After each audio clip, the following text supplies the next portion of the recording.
मैं इस एक्सीडेंट की तह तक जाऊंगी, पता लगा कर रहूंगी कि इस एक्सीडेंट के पीछे किसका हाथ है।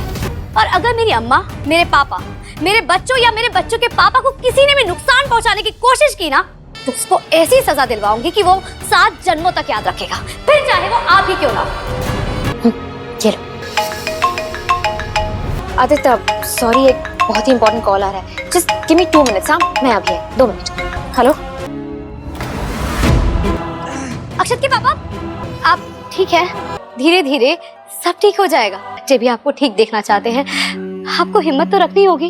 मैं आपके लिए दूसरे कपड़े निकाल देती हूँ। आप अकेले खाना क्यों खा रहे थे अक्षत के पापा?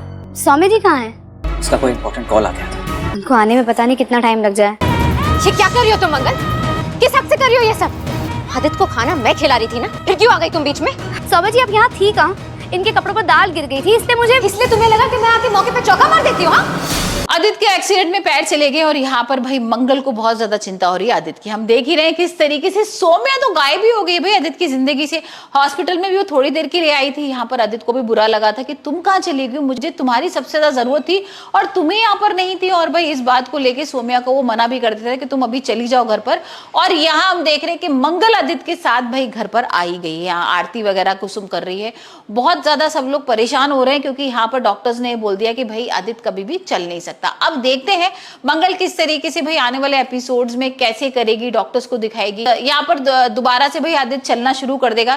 ये तो अब आने वाले एपिसोड्स में ही देखेंगे। लेकिन हाल फिलहाल तो यहाँ पर भाई आदित्य की हालत बहुत खराब है। एकदम से उसके पैर चले गए हैं और वो चल भी नहीं पा रहा है। अब यहाँ पर तो भाई उसको कपड़े भी पहनने हैं, सारी चीजें करनी है। तो मंगल सारी हेल्प कर रही है, सौम्या उसकी हेल्प नहीं कर पा रही है। और हो सकता है कुछ दिनों में सौम्या उसको छोड़ के भी चली जाए, क्योंकि भाई हमने देखा है ना, सौम्या को तो सब चीज बहुत अच्छी अच्छी चाहिए, सब मजे में चाहिए। उसने तो भाई आदित्य से प्यार भी इसीलिए किया था कि पैसा भी है उसके पास, वो स्मार्ट भी है और यहाँ पर उसके संग ऑफिस में काम भी करता है। और अब तो आदित्य की नौकरी भी चली जाएगी, तो अब सौम्या क्या करने वाली है?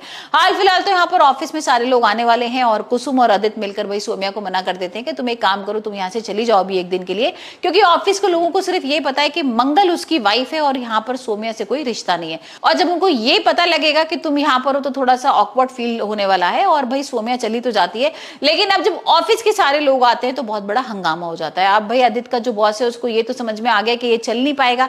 अब ये चल नहीं पाएगा तो कैसे यहाँ पर भाई जो जीएम की इसको पोस्ट मिली है और यहाँ पर प्रमोशन हुआ है, कैसे काम करेगा? अभी तो ट्रैवलिंग भी करनी है, बहुत सारी जगह जाना भी है, बहुत सारी चीजें संभालनी भी है।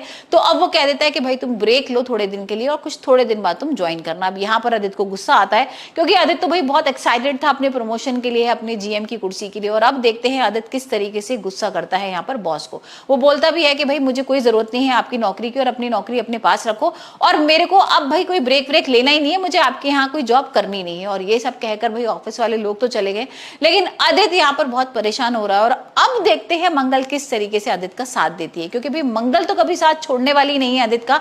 और इस समय तो उसे सबसे ज्यादा जरूरत थी सौम्या की, जो यहाँ पर नहीं है। वहीं दूसरी तरफ हम देख रहे हैं कि भाई लक्ष्मी के सामने ये सच आ जाएगा कि यहाँ पर जो कार्तिक है उसकी याददाश्त चली गई। अभी तक तो भाई गायत्री बता नहीं रही थी, गायत्री उसको दूर रख रही थी बार बार और कह रही थी कि भाई तुम एक काम करो, उसके रूम में मत जाना, उसके सामने मत जाना, नहीं तो सारा सच पता लग जाएगा और वो बहुत ज्यादा परेशान हो जाएगा। क्योंकि भाई लक्ष्मी को थोड़ा सा अजीब सा तो लग रहा था, ये मेरे को मिलने क्यों नहीं दे रहे हैं? भाई इतने दिनों बाद वो जेल से बाहर आया है और इतना ज्यादा एक्साइटेड था मेरे से मिलने के लिए, और भाई वो तो परेशान भी हो रहा होगा ना कि मेरे से मुलाकात नहीं हुई है। तो ऐसा क्या रीजन है कि भाई जो मेरे से ये लोग मिलने नहीं दे रहे, उसके रूम में नहीं जाने दे रहे?